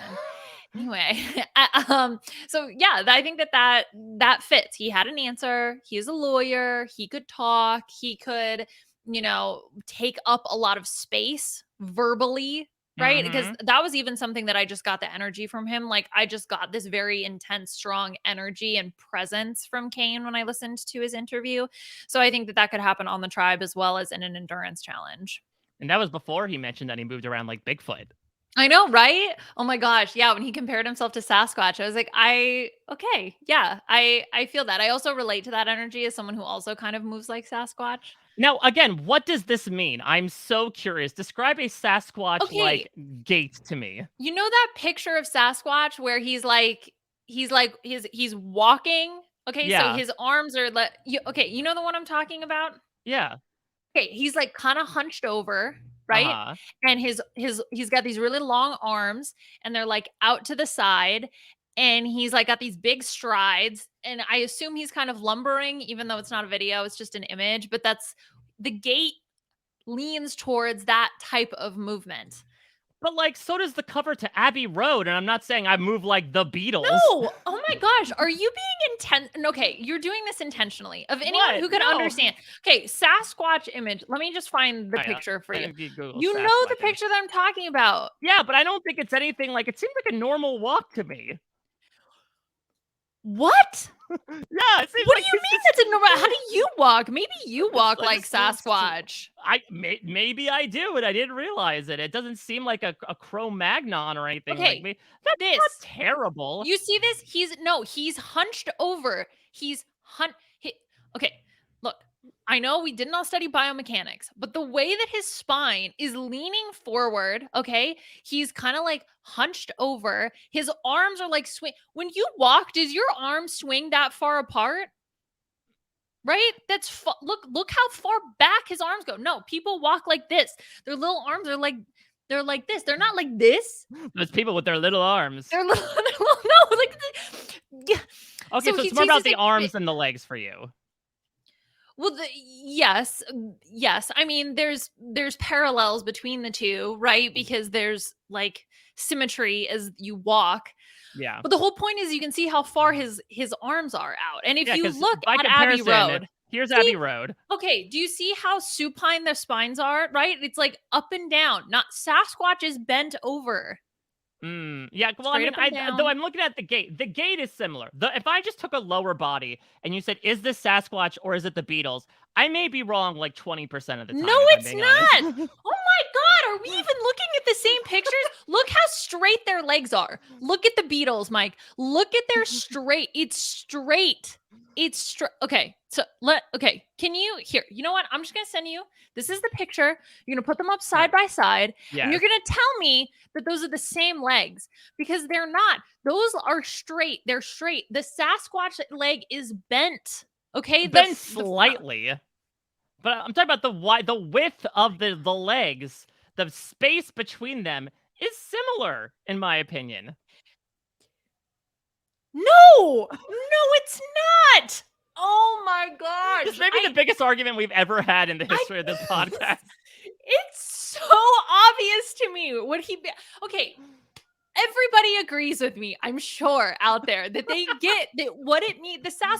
Okay, Sasquatch. Why? Okay, hold on. Just hold Alright, on one second. I want a visual display Okay, here, yeah. all right. Yeah, because Leon supposedly walks like Sasquatch, so I think this makes a lot of sense. Okay. He wouldn't walk like that! Okay, do you see the difference between the two? I see the difference, but you are making such an assumption off of one picture of Sasquatch. Like, all right, fine. You know what? I agree to disagree. Egyptians are walking like Sasquatch then in that No, regard. they walk like an Egyptian. It's like a whole thing. Okay, there's a song about it, Mike. Yeah, but maybe they should make walk like a Sasquatch. Walk like a Sasquatch. I think it's gonna be way less catchy, but that's just my own. Well, like, they bring back like everything old is new again. Let's go all the way back to I was gonna say to but I'm pretty sure that was not an authentic Egyptian song. Was walk like an Egyptian. Yeah, actually, the sheet music was with the pharaohs. It was discovered when they. The oldest song was called "Walk Like an Egyptian." Yes, and weirdly enough, it was written in English too, despite They knew. Listen, they were ahead of their times. They were building pyramids. They invented the English language. Well, maybe the aliens wrote the song. Oh my Boom. god. There we Cracked go. it. Liana, you just Yeah. blew all our minds here. All right. Let's move aside from the conflict that we have had to hopefully a bridging point together. In your opinion, who is most likely to have the weirdest way to get beads? Now, of course, this is under the assumption that the method of getting the idols from last season has carried over. Of Mhm. okay, you got to get a bead from every other member of the tribe to make a bracelet, and that's your idol. Who do you think, if they get this power, is most likely to come up with the most unorthodox way of acquiring the beads? I mean, Carolyn popped directly into mind. I just feel like the way that her brain works, she thinks differently, she approaches things differently, she has a very different energy. And so that has to translate into getting beads in a weird way. I don't know what that way is going to be, but I expect it from Caroline. Well, I think I can imagine her being like, "Oh, I need a present for my son. I'm so sad my son isn't here. My son loves beads. Oopsie, Please give just me beads to give my son." exactly. Yeah, Carolyn's gonna be out there just like beads. I need beads, or maybe she'll trade them for the rocks that she finds. There could be a whole thing. So the one that I picked, it's a little bit of a little cheating because I had sort of a three-way tie here between Franny, Matthew, and Jam Jam because I came up with Liana a mind-blowing way to break this entire convention. Ooh, okay. All you need to do is offer a service and in turn have the payment be rendered in bead form. Okay, explain. Well, I'm thinking, for example, Jam Jam and Matthew both work in salons and barber shops, could easily do someone's hair, and it's like, oh, I love to French braid your hair. Just like give me a bead in exchange for it. We can come up with a fun little store on the island. Move over, fire tokens. We have a new currency in town. Okay, Yeah, yeah, I love that. yeah, I think it's something of like, oh, we'll play pretend, right? We're playing store, and we're always gonna have a currency. So just like give me that bead that you have. I think that'd be really Yeah, fun. like that specific bead. That one, well, that's also like that's the equivalent of like a 20, right? Like your run of the Okay, yeah. mill, Cheerio, chunky Cheerio bead. That's probably like a dollar bill. But that really ornate patterned one is probably worth like a 20 Yeah. spotter. Well, and with food prices these days, everything is skyrocketing. So imagine if they got eggs, you could collect everybody's 20 bead. Oh, that'd be interesting as well if like someone caught fish and was like, listen, I'll sell it back to you I'll sell it for a to you. price. You can send me, give me those beads. You just gotta do it in like a joking way, right? Of like, ah, ha, ha, how funny. Let's make an economy. We Yeah. love capitalism. Haha, let's bring capitalism to our $1 million Yes. show. I mean, it's very with the times. We need to Yeah. create the Fijian oligarchies. Let's do it. I also put Franny in there because she worked in a nail salon. I think it's a little Mm, tougher. I think there are less mm, raw materials out there to make a nail salon than there is a hair salon on the island. mm. There might be more sanitary concerns also to deal with potentially, but she could come up with something creative. I think she could do like maybe not obviously press-ons or anything like that, but do like dermabrasions with the sand. I think I guess so. Like maybe it's more the like massaging of Hmm. hands, not so much like the nail Now that's interesting because Matthew did say the designs. one thing he wouldn't do in this game was use his powers of massage for evil. Oh, yes, that's right. Okay, so I don't know then if does because I know so he's being trained to be a massage therapist or something like Mhm. that. Mhm. So he's not going to do that, but he is a barber shop owner. So is he going to Yeah. use the power of hair care for evil? That I don't know. I think so. I think you Okay. absolutely need to. Whenever you can, just in and out of Survivor, use hair care for evil. And do you have any thoughts, Liana? Another woman in the sciences with Mm. Franny? Yeah, I was excited about Franny. I think that she was someone, and you mentioned this too, that doesn't come across as 23 years old. Like she just does not Hmm. seem like a 23-year-old. When she started talking, was talking about her background, and how she did work at a nail salon, and now she's in a different position as this like research coordinator. I was like, oh, she's done a lot. She's got to be like 27, 28. No, no, no, she's 23. And so I think that that is a big step up for her in terms of what just felt like a sense of maturity. I don't know if she's going to tell people her real age. I think there's no reason to necessarily hide it because I think that the vibe that she gives off is one that is a little bit more mature. And I think that to me the big thing that was a red flag, because overall I did really like her energy, was the that she like actively wants to upset the apple cart, Mm. which just makes me a little bit nervous because yes, of course you want to I don't like the term big moves, but you want to be actively involved in the gameplay. Whatever that means for you, actively involved, but not to a point where you are doing things just to do things and just to mess with the status quo, right? Like I could see her being solid in sort of a majority alliance and then being like, all right, now it's time to turn, maybe before what would actually be optimal for her. And that could get her in hot water. But otherwise, I really loved her energy. And I think that she's someone who could do well. You know who makes big moves? Ben. Bigfoot. Oh, not Bigfoot. Yeah, Yeah, I'm who actually makes walks big totally moves. normal. Oh my gosh. I can't get over that. I swear to God, you're being intentionally obtuse. No! Yes, you are. Yes, you are. Listen, if Sasquatch wants to at me, giving me a full video of his walk, then I'll stand corrected. But He's for right busy now, jungle for the what is he forest. busy doing? Is I he don't putting know. up pillows with his face on it? he's, he's using the power of massage therapy for good, okay? Just leave Sasquatch alone. Alright, I'm gonna give you a shoulder rub. If you take a video of me for some troll podcaster.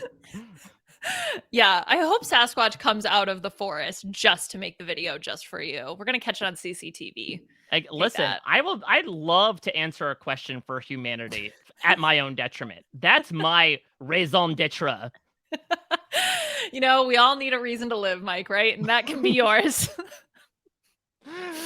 And then my gravestone will be like, he died as he lived, getting mauled by Sasquatch after he brought him out of the forest. I don't think Sasquatch wouldn't use the power of feeling for evil. He's not gonna maul you, okay? I don't know how hard he I don't massages. know. I might ask deep tissue, and he might literally go deep into my tissue and just Yeah. rip me in half. Yeah, literally deep tissue. Oh boy. Okay. I'm gonna try to put that aside for a second. Nope. Okay, we did all our superlatives, right? We're done Yep, with those now. we're good. We got a good Okay, handle. I great. think we basically talked about everybody. So Yes. Okay. Well, I do have one more thing that we can do today, which is not our opinion, but the Facebook casuals, because it's always such a fun place to go before the season starts. So we are doing this a little bit early in terms of recording our preview show. Like normally there's more posts on the Survivor Facebook page by the time we get around to this. So this is I have pretty much no general comments on the season because there just weren't enough posts to get enough. interesting. Have they been posting the 1 minute getting to know you Yes. videos on the Facebook page? So that's what we're going to talk about. We're going to talk Okay. about the thoughts on each individual contestant because they've started posting the individual profiles. So what I did is I pulled comments for individual people. And then today your goal is to guess which person that comment was written underneath, like what video.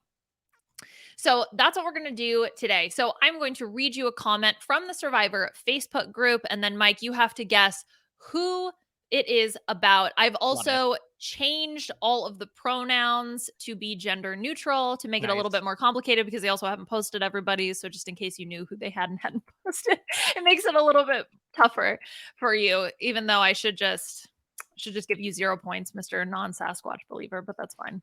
Wait, okay, no, this is just like bias. You can't come in. You have to judge me in a completely unbiased control test, okay?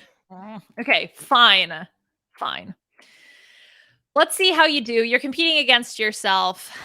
Let's talk about the first person up. So here's the comment about person number 1. McLovin used their fake ID so they could play Survivor. Lol. Oh my god. Wow. I pulled multiple also so we could get a general sense of what the casuals thought. But yes, this is the comment you're going to be guessing about. Oh, I feel so bad for Carson because, like, there's no McLovin. Is it the glasses and the young complexion? I have no idea. It's like he looks nothing like McLovin. I don't know where that came from, but yes. Maybe it was just I guess I think it was not even the McLovin comparison, it's just the, like, it's the only reference they know of someone being so young or something like that and having a fake ID, that's all I could think of. Do you think Carson would bring like a fake ID onto Survivor and be like, "Hey guys, I'm 23. Here, so says my driver's license that I snuck in." Yeah, well, I mean, we do know he's one to make, copyright infringement merch, Yeah, so and maybe 3D print puzzles. So maybe he 3D printed exactly. himself a fake ID. Yes, that's how that works.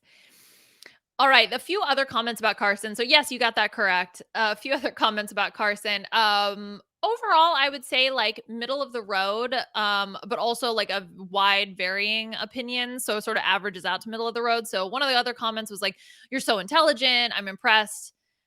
This also felt like a "R I am very smart" post. "You are so intelligent, and I am impressed favorably with your presentation. Have not viewed everyone yet, but you will make this a very interesting season. Impressed with your credentials." Well, I love the fact that this is addressed to Carson, as Yes, if he has directly posted the video. And this is exactly. that sounds like the fluffiest response to a cover letter I've ever seen, and I adore of like, "Ah, yes, this is a very interesting piece of literature that I was presented with. Thank you for enlightening me." Yeah. Thank you for bringing this piece of literature to my attention as I have now read it 100%. Also, great pick. He looks like he never spent a day outside. I think that's sarcasm. He looks very adorable. And let's go geek. Those are some of the other ones that I pulled. So LGG. supportive. Yes. Let's LGG. go, geek. Let's go geek. All right. Here is your next comment. "I have them as one of my winner picks. I feel they can go far, and I think they'll be someone who slides under the radar early on." Ooh, so I have to feel like this is one of our bubbles. Mm. This is one of our young girls. God, then it's just a literal roll of the dice with 6 possible choices. I'm gonna go with, Helen. Yes, that's correct, Okay, actually. alright, well, Snake Eyes! Nailed it. The other one is so overall, people seem pretty positive. I liked her. She gives off small but mighty vibes, looks physically fit. So she shouldn't be voted out for being weak in challenges. So casuals seem pretty positive on Helen. Yeah, I think they're liking this Tika tribe so far. We've got the geek and the short, strong person. Beauty and the Geek. Let's go. Here's your next comment.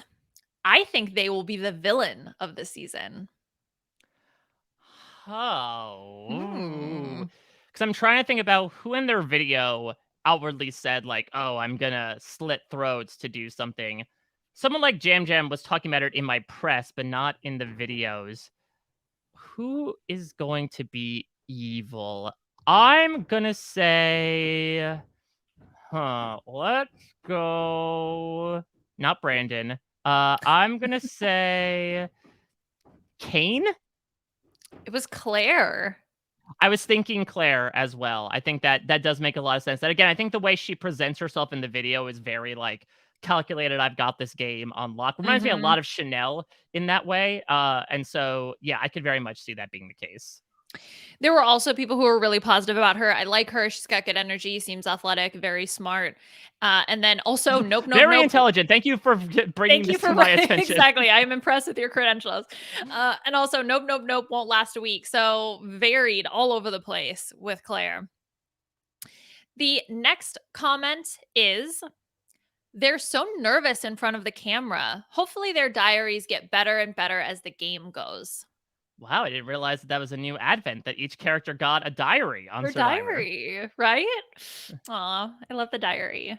Dear diary, I smiled at Jeff today at the challenge. I hope he noticed. Dear diary, I asked Jeff to call me by my last name. I really hope he does it. Mrs. Carolyn Probst. Over and Written over and and over and over over again with again. a big heart. Yeah. I like how we're saying that, oh, the diary is only specifically to contestants to thirst after Jeff and nothing else about the game. What else would anyone write about Mike? Okay, that's the only secret thought that I would have out there. I say as I push my own diaries to the side. Of course, only the contestants would write Yes. diaries about Jeff Probst. No wonder you got into Survivor Press. Yeah, exactly. Different type of press when it comes to me and Jeff. All right, Ayo. I'm gonna say Huh. Diaries of they're presenting like a nervous energy to Yes. the camera. Yeah, don't focus so much on the diary part, more like the nervous energy part. I'm gonna say, is it Jam Jam? No, it was Matt Blankenship was the Again, one who I got should go with my that. second choice. He was my second Mm. choice here. I'm like, I know he was invoking the anxiety, obviously, in my interview. I'd forgotten if the video as well, he was also permeating that awkwardness. I think that people really sense that because there weren't a lot of people who were like, yes, he's going to go all the way. Some people felt like he could be out early. And so I think that also kind of goes with some of your like the answers that he gave in your interview as well. So I'm really hoping that he can like get his feet underneath him and Yeah. overcome that energy. That's tough if the casuals are getting that read on him I as well as know. the rare thing that brings super fans and casuals together, that is not a good thing. I know, right? Like we all sense it. Oh no. Okay, here's your next comment. They have that Jacob Derwin and Zach Wurtenberger vibe. I mean, this has to be Kane, right? It's Heidi. What? What? I swear this has got to be on the wrong video. Like, I was like, I'm sorry, what should I just read? Okay, like, is it like, is it just like anti-Semitism? Is that because your last name's Greenblatt? That is very in the casuals wheelhouse. I don't know.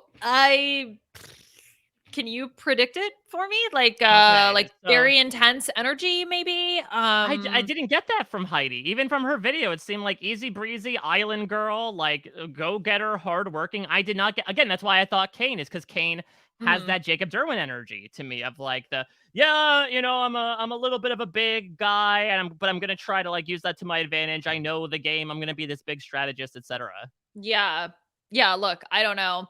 That was only one comment. She get a couple others that I hope she goes far. She only lives an hour from me. Go Heidi. So watch out for that, Heidi. Be careful. Is that more of like a well, you live an hour from me, so I better say a good thing because you may track me down if I don't.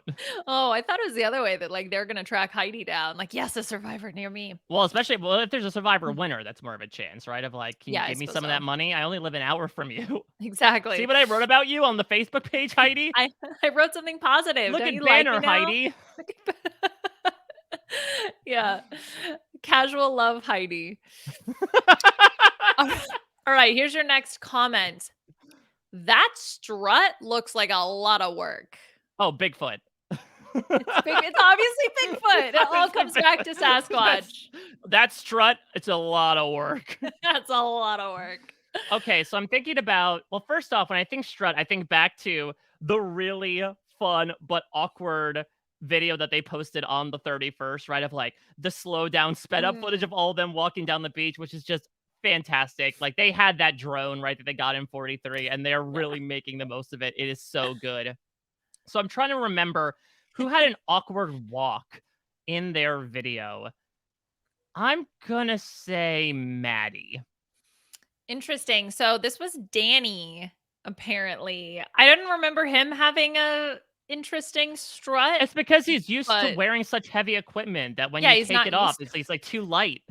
He's like, "Ugh," it's like walking on the moon for him. He's just bouncing all over the place. Whoa!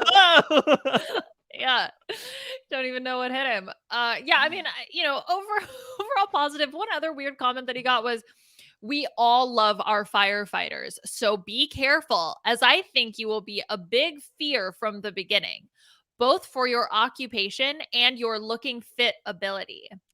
So, but like, if we all love firefighters, why should we then fear them? I don't know. We We all love love our what we firefighters. fear.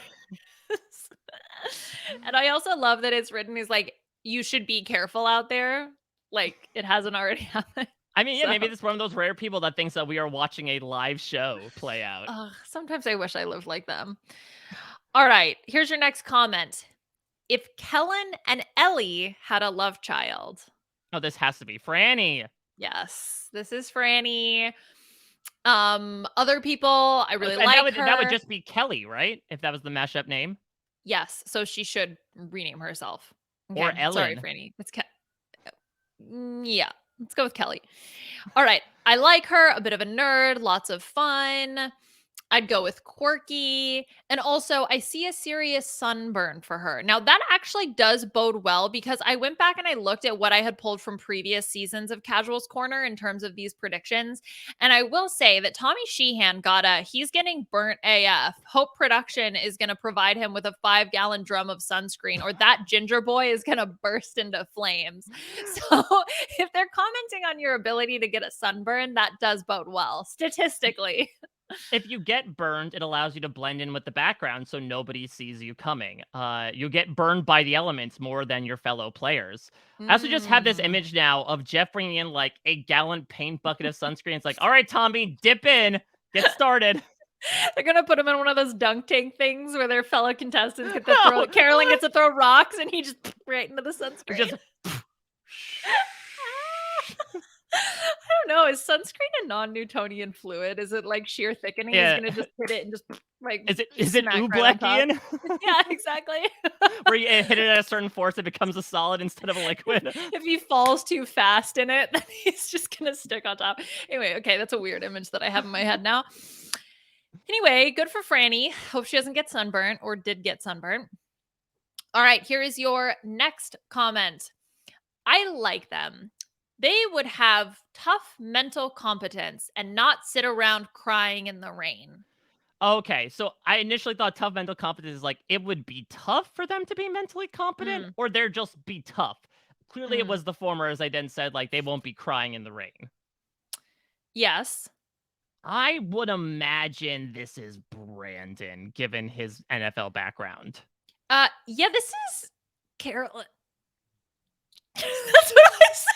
And because I had listened to your interviews first before I had done this. It was like, Where she did sorry. cry in She the middle of the literally interview. Yeah. It's like, but she literally cried. Like, she said that she is okay with that and like Yeah. wants to do that and is open about. So I don't know what that minute. I didn't actually watch the minute video. I just assumed I had already osmosis everything from everything. So, but look, the casuals are really positive about her, which is another thing Oh, that gives me incredible. confidence. That Yes, makes me very excited because I was really expecting when Carolyn's interview came out that obviously I adored the shit out of it, but I can imagine people being like, "What crazy woman going yep. home first? They're gonna hate her."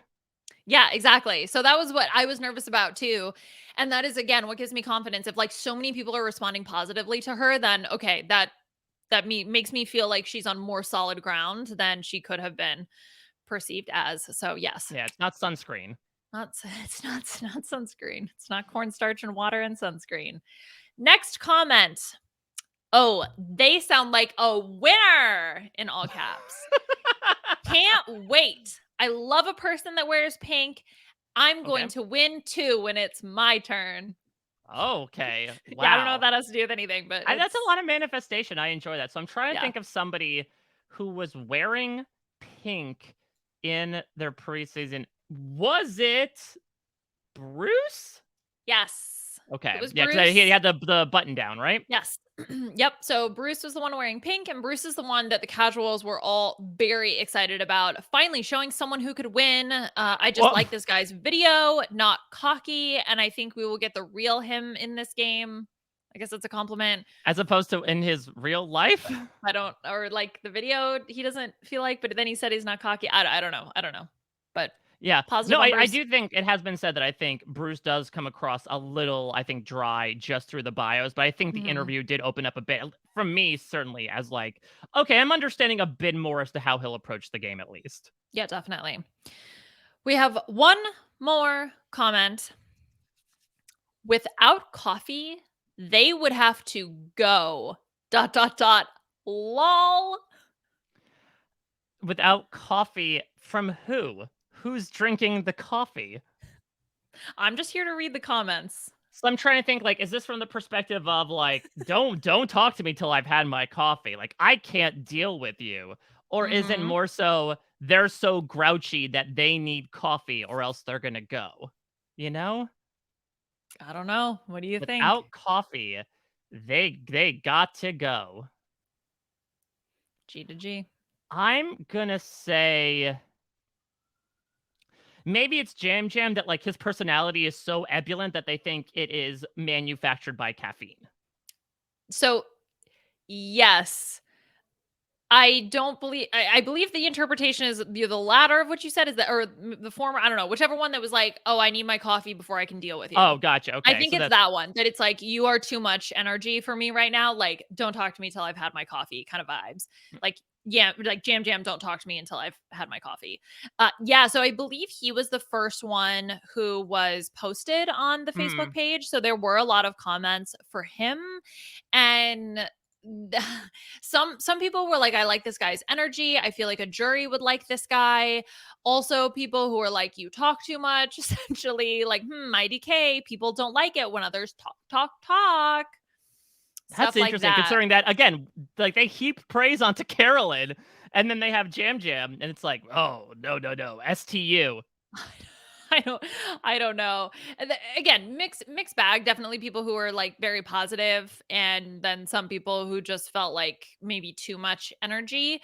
But I don't know. I saw it work out for Marianne, so Exactly. Listen, energy oftentimes needs to exist in vacuums of it, which Mhm, certainly can exist even in the 26-day game. exactly.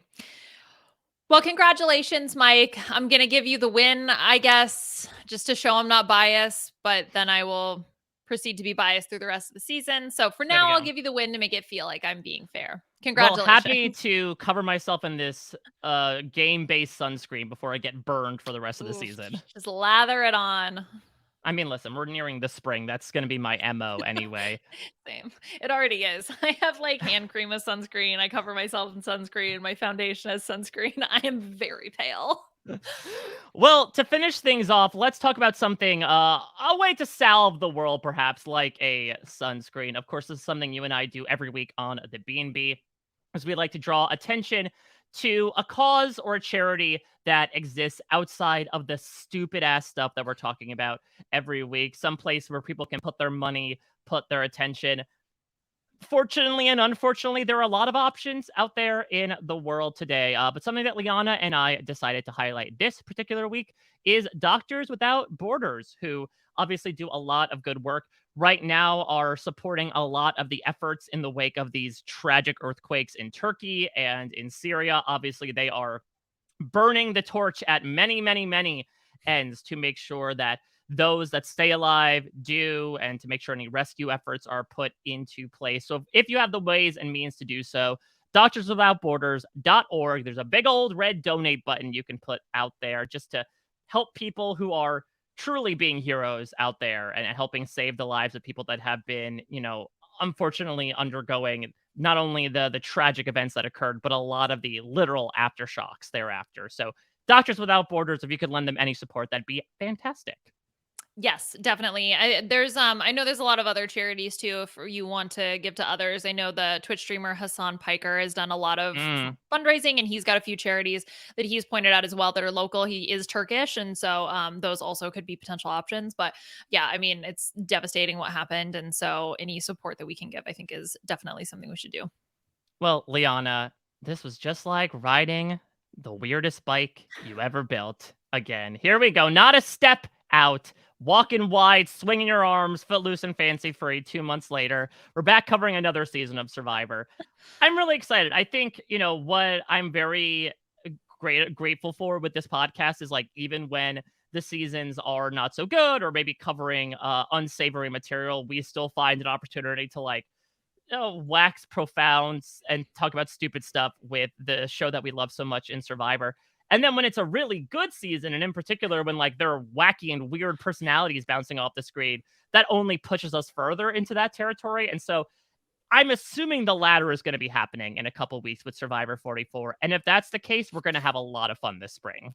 Yes, I think so. I think it's gonna be a blast. Look, took a little bit to shake the rust off, but after the Sasquatch walk, blah, that's a tongue twister. I'm in it. I'm ready to go, and I think that we have a lot to look forward to. I can't wait for March 1st. Well, Liana, elsewhere on reality TV wrap ups, you are talking about not only walks on the runway, but also costume characters that may be akin to Sasquatch. What are you covering at this moment in the world of reality TV? Oh my god, this is why that this okay, so yeah, we're the Fun and Games podcast. We do still talk about Survivor and coherent, logical things here.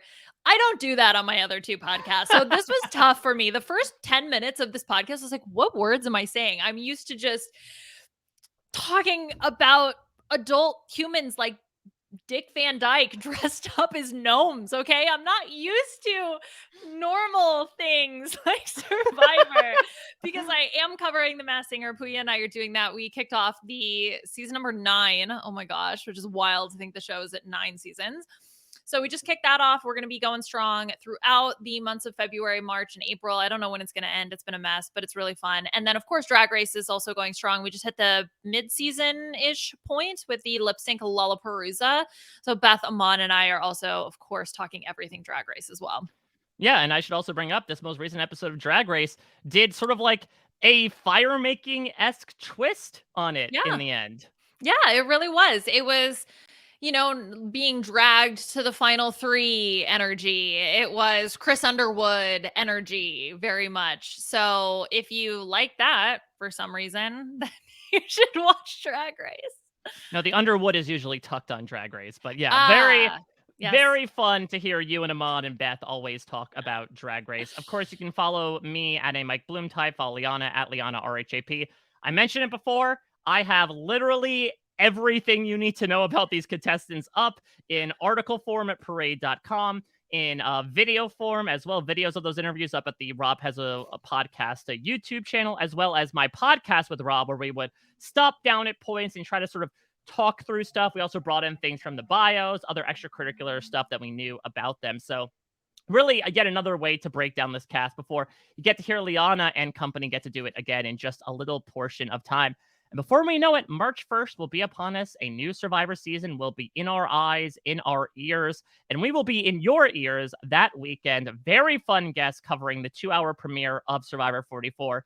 Kevin Jacobs, before he gets sucked into the vortex of Big Brother Canada, he is going to come back to the B&B. Big Survivor fan, had a lot of fun with him podcasting with us last season. So makes sense to kick things off. Also, the return of Canadians to the show. We will also mark the welcome of a return to a Canadian to the B&B. So ends up fitting really well.